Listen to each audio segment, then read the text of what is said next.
we're now here for part 2. This is an upload, not live, because it keeps freezing stuff and crashing. My prediction, as I said, 4-0 United. I've still got Liam Martins 3-0, Mini Mad 4-0, Nick Muller 2-2, Leo Wardle 4-0, Rasmus A 4-1, Yash 3-0, 4DX 4-0 and Sean Boy 2-0. If your name's been mentioned on here, your prediction is saved, so you do not need to retype it, so you don't need to worry about that. But this is obviously brought to you by FanVar. I didn't forget to mention. Merry Christmas to everyone.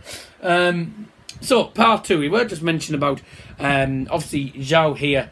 If you don't know, Zhao is obviously the guest today, and he's just mentioned a good thing. We've only got 3 clean sheets this season.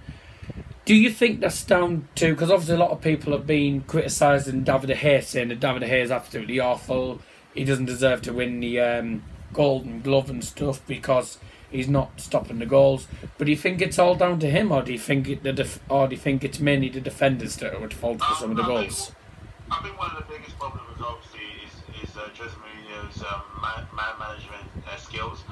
Over the course of the season, he's changed his squad, especially their defence, a lot of times off through injuries, through his own decisions to change players, and that's caused players not to relax in their positions and get settled into their position of playing in the side, and it's caused them to obviously not be able to help the goalkeeper. There's always constantly a change in the defence, and it's caused a lot of issues with David De Gea. But I don't think David De Gea is a bad goalkeeper for conceding about 28 goals this season. I don't think he's a bad goalkeeper for conceding that many goals. I just think he hasn't had a settled back four. I mean, if you look at the 2008 Champions League winning side, they had a really settled team with Vidic, Ferdinand, Van der Sar. Van der Sar and everyone in that defence. They had a very settled team, and that allowed them to build confidence and get the team playing from the back and really playing well throughout the team. So if you have a settled back four, then you're bound to get results. But if you don't have a settled back four, you're not going to get results at all. And that's one of the issue with United this season. Yeah, and I think we will get a set back four when I think we'll have like a certain back four that we're going to play a lot, a regular one, where under Ole Gunnar Solskjaer. Because the issue I had with Jose Mourinho is he kept changing the back four a lot. And if you change the back four a lot and put in the weak players against teams like Huddersfield and stuff, you'll underestimate them. It means you're underestimating them, and they'll get the one back. Yeah. Chris Smalling, Marcus Otto and Scott McTominay. Obviously, Ole Gunnar Solskjaer's hoping that they're all going to be fit. Huddersfield midfielder Jonathan Hogg could feature, even though he's missed Saturday's game with defeat with Southampton with a knee injury. Van der Power, who has been linked with Middlesbrough FC for the transfer window, may also be returned after 3 months out because of a back problem.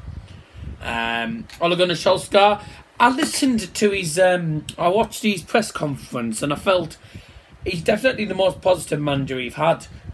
He likes to play attacking football. He's getting loads of helpful messages and stuff, saying good luck and stuff, and what to do with United's style of play from some of the ex-footballers like Michael Owen, Wayne Rooney, Van der Sar and all them, even Ronaldo and all them. So, he's getting text messages off a lot of them saying, you should do this, let them play like this and that and the other.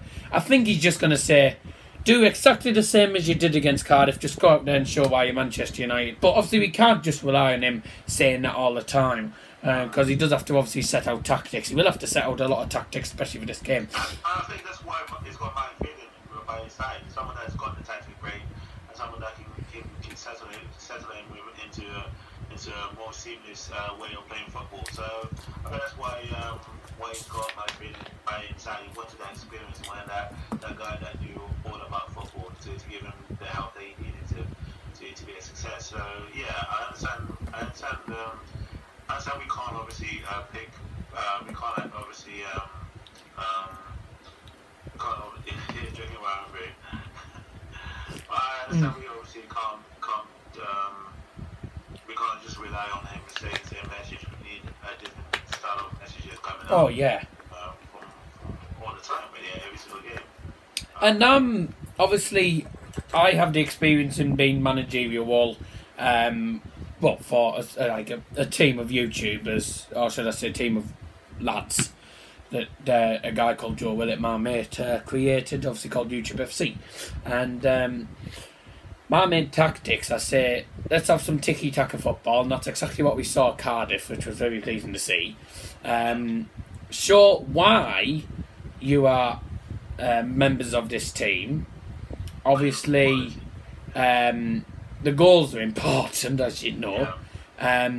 Long balls at times can help, I think. And the playing system, I want to see a lot of attacking emphasis in this. Ole Gunnar Solskjaer spoke on the gap to fourth place. There's obviously 8 points separating us and fourth place Chelsea. Should I say fifth place Arsenal, who are on the same points as Chelsea. Same thing. He says we've caught teams up before at this club. I don't want to look too far ahead, but Manchester United teams always play well in the second half of the season. That is true. That is true. And for Alex Ferguson, the United side would always play well from Christmas and onwards. We would always play well and we would always catch up with teams. Obviously, that there's one anomaly with that obviously obvious point, because in I think 2011-2012 season we were a couple of points ahead of Man City, and they caught up with us in the end. So that was maybe a season. And then we lost it in the 95th minute. Yeah, that was maybe the seasons where we didn't really follow through with a good record. So yeah, definitely. Yeah, so we have caught up to the top four. We finished in top four in a lot of the seasons that we've been in since the Premier League started and stuff, and that's the day. There's only been I think if I can only remember 3 or 4 seasons that we've not finished in the top 4, if I'm correct. None of them were with Alex Ferguson at all. None of them were. In 21 seasons with Alex Ferguson, we always finished in the top 4 position under Alex Ferguson. So Alex Ferguson, for me, he knew the key to success at United. I mean, he was, I think, manager of Aberdeen. He did a pretty good job there. Comes to United, obviously, expectations are up here, obviously, with Manchester United. And he took them to a higher level than what the expectations were. About 4-6 seasons to get to that level. Obviously, you don't get given time these days in the Premier League or anything like that. But obviously, it took him 6 years just to get the title winning, decided to win something. And it was a really, really tough couple of years for United. But they stuck with him. They gave him an opportunity to develop the players and to build a youth system, and that proved to be recruited in the end. I'll tell you one thing, a lot of people won't know this, but Manchester United's biggest bogey team, they're not in the Premier League at the minute. However, they did beat them twice in the Premier League. But they are still one of the biggest bogey teams. Middlesbrough Football Club are one of Manchester City's and Manchester United's biggest bogey teams. I would have to go back to 2002 when Janino and all them were playing for Middlesbrough, and we kept beating United, and Boa kept beating United 3-2 and stuff. And yes, and obviously, in 2006 was it? And we still had Steve McLaren. That was when Ronaldo, I think, was playing for United then. Boa beat United 4-1, and I tell you what, Boa were the better team that day. So they are a bogey team. I know people would say, well, they're obviously not a bogey team, and we managed to beat them in the Premier League twice. But to be honest with you, Middlesbrough is still a bogey team for Manchester United and Manchester City. The thing about Huddersfield is we haven't lost to a Yorkshire side since 1986 in the Premier League. So we lost against them last season, though. Well, at home by Old Trafford, we haven't lost to a Yorkshire side since 1986. So I was thinking we lost to Leeds or something like that, but apparently we haven't. I can't remember now. I wasn't born then.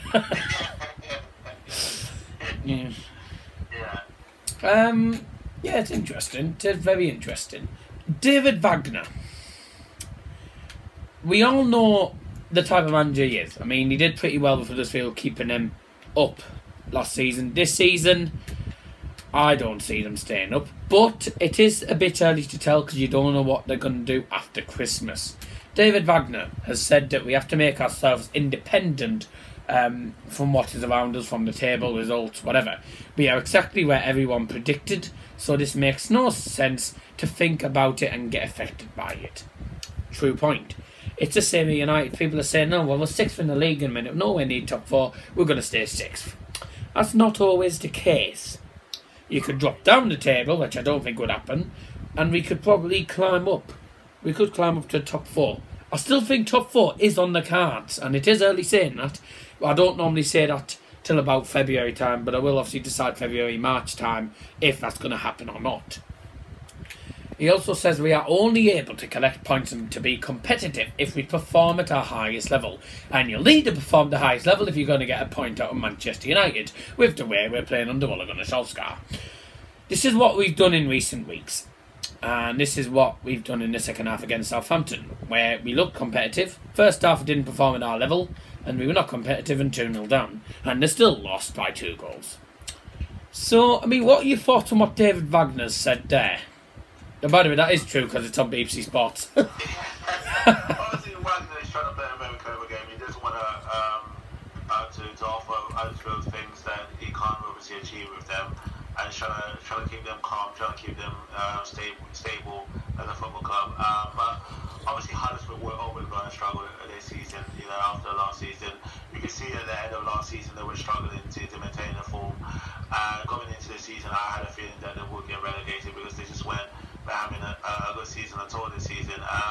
But obviously they haven't really got the star players. They can't really attract players that would want to come to the club. And you know, if you can't attract players, if you can't buy players that are quality that can come into your squad and offer something to your squad, then you're always bound to struggle. And that's the thing that's happening with Huddersfield. Obviously, Wagner is a good coach. You can tell he's a good coach, but you can't turn coal into gold. You can't turn coal into gold with the players he's got. You can't turn them into gold.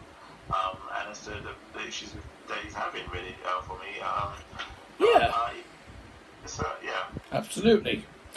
Absolutely. Other stuff. Obviously, you know, if I had to pick a strength in their team, Van der Power is pretty good on the right hand side. But he doesn't do too much when it comes to putting the ball into the penalty area and stuff. And obviously we are linked with him. Bo are linked with him, I mean. I'd take him at Bo any day, but I just don't think some of the players that David Wagner has, I don't think suit the Premier League. But as I say, I'm not one to judge, to be honest with you. Match facts. And obviously you do a video. You always do he always does a match statistic thing on each channel. So do go check out Fergie United, ladies and gentlemen.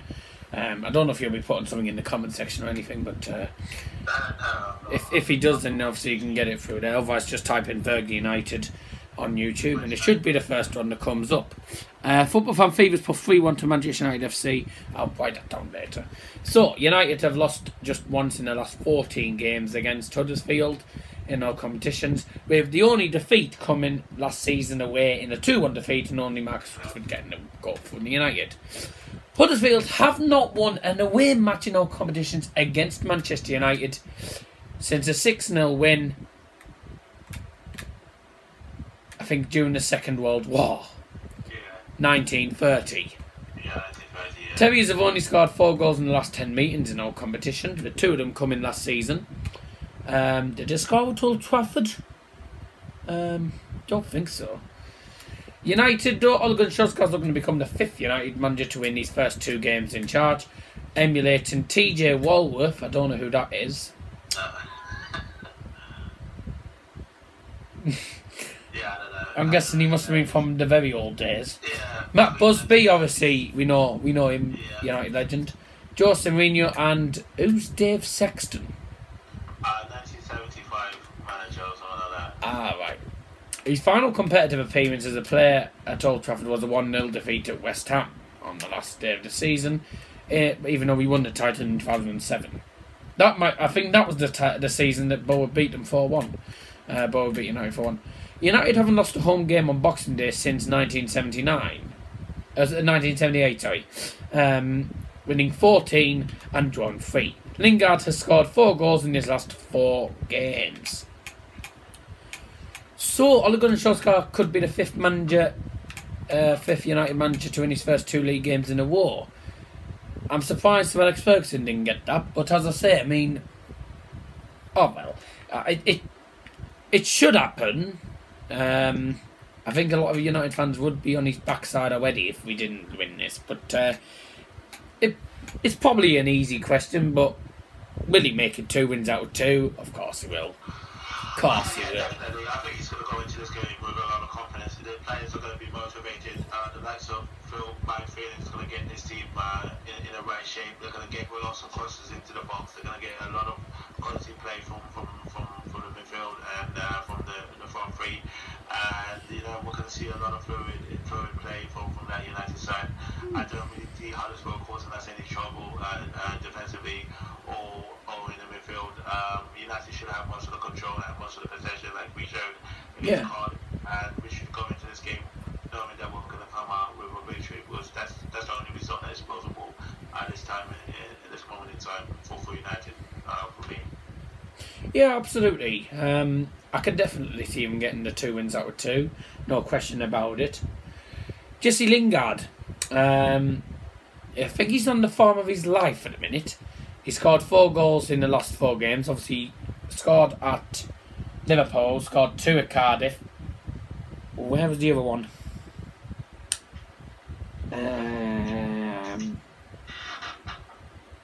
Was it Fulham? Was it? I'm not sure. Oh, I can't quite remember the other one. He's on the form of his life at the minute. 4 goals in his last 4 games. Do you think he can catch up to Martial's, I think, 6 in 7 games record? I definitely could. He definitely could if he keeps his focus on in the next game. But obviously Martial is a form player as well.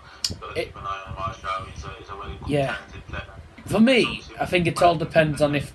Yeah, I think it all depends on if Ole Gunnar Solskjaer plays. By the way, sorry to interrupt you there, but just thinking. I think it's all down to whether Ole Gunnar Solskjaer plays him in which position and formation. Let's not play him in midfield. I mean, I was watching that last game against Cardiff. He was absolutely phenomenal when it came to off the ball running. He was all over that front three. Always making movements, always making runs. He looked like a player that he could slip a ball into and he could score a goal for United. And that last goal he scored for Manchester United against Cardiff, that just showed why Jesse Lingard is a wonderful forward player, because it was a quality finish from him. And that's the kind of passes I want us to play to him, because he's that kind of player that he needs to run beyond the defender and score goals. So yeah, absolutely. I do think he can do it. Interesting that you don't want to see him in the centre in the midfield wall. To be honest, I don't think we get the best out of him in that role. I don't think we get the best out of him in that role. And, I would love to see him further forward. Obviously, if I had my own choice of players to play for United, he would probably be on the bench. Because I think we could buy quality players that are better than him, that could actually play in that position much better than him. But obviously, as United haven't signed any players, aren't being linked to players, and probably aren't going to sign any players, he would obviously do a good job at this moment in time. But in the future, I would love to see the likes of Isco maybe take that position of Lingard in the future. Yeah, that's interesting. So you want to see him as a right winger, and I don't blame you, because he's got two goals against Cardiff. He did play very well though. The 2 goals he scored, they weren't that great, but they went in the net anyway, so it didn't make a difference. And he won as a penalty as well. So yeah, I think we could do. For me, Ole Gunnar Solskjaer interests me because there's 2 formations that I would pick, but I wouldn't be sure which one to go out of the 2. 4-2-3-1 and a 4-3-3. Obviously we played 4-3-3 against Cardiff. I'd like to see a change of formation to the 4-2-3-1. But the question is, where would we play Lingard? Because I was planning on having him centre attacking mid. but it turns out we don't actually get much good in them as a centre attacking mid. So I would go for the 4-2-3-1. Just writing Dan's prediction now.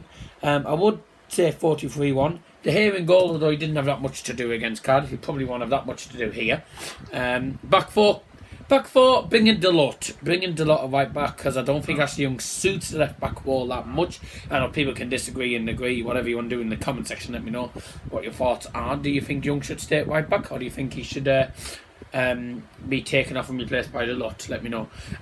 Luke Shaw can stay at left back. Phil Jones and Lindelof, I think, did pretty decent against Cardiff. Jones is always bound to make a mistake in the future, like he's done previously in the past. Whenever he's given game time, he's always makes one mistake or another. So he's another player that we have to obviously monitor really well, because he seems like a player that can always make a mistake. I would love to see Bailey in that position personally. Yeah. I do think we need some strong defenders, but I do think he'll play Phil Jones again. Yeah. The two in front, Pogba, I think, will be a centre defensive midfielder alongside Matic. 3 in front, Martial. Lingard will be on the right mid, and Rashford up front. But who would I put as the centre attacking mid? I don't really see Matic. Right. But Mata doesn't suit the centre attacking mid role. Mata for me would be on the bench. I think Mata would stay on the bench. I would actually change that. I'd put Pogba at centre attacking mid, see some more attacking emphasis from him, and I would put in centre defensive midfield probably Fred or Herrera. I'd go for Herrera because I don't think Fred's good enough defensively. Yeah. But yeah, do you agree with that? Obviously, I think you prefer the 4-3-3 formation. Yeah, 4-3-3. That would be my selection. I would probably play David in goal, Donna right back, maybe as a centre back, and then obviously go for Lindelof, and then left back Shaw. Obviously, he's going to play Matic. Although if I had my own choice, I would probably play Andres Pereira in that midfield. But obviously, defensive-wise, he doesn't really seem to do a good job.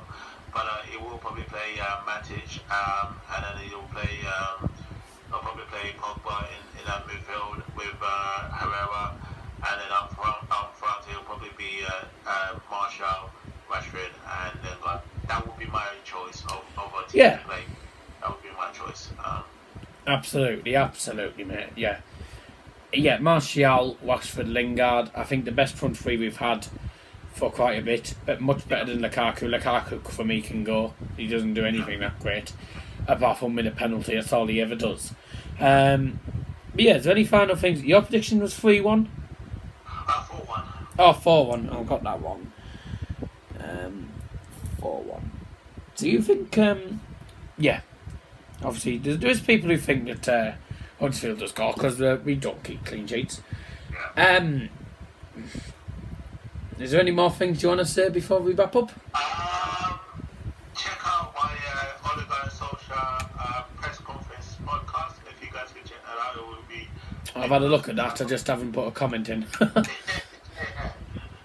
so I've done a kind of a podcast, because it's illegal to copy someone else's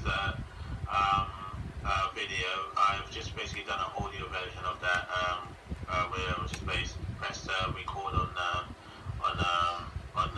OBS and recorded the Oregano Social press conference interview, and put that up as a podcast for you guys to listen to. Yeah. And it's all legal and stuff. So Yep, absolutely. That's going to be the end of the thing. That's going to be the end of the video. Thank you all very much for watching. Thanks, Joe, for coming on, mate. It's been an absolute pleasure to have you on. Have a Merry Christmas and a Happy New Year. And hopefully we get to catch up with each other, hopefully before 2019. That's why I have a chat with your camera as well. Yeah, no problem. Yep, we will do that. But thank you all for watching. Drop a like. Get your predictions in the comment section down below. Predictions are open till, obviously, 3 p.m. And if I don't see you till the 27th, Then enjoy the rest. If I don't see you later on tonight, have a great day, and we'll catch up with you all later on. Good night.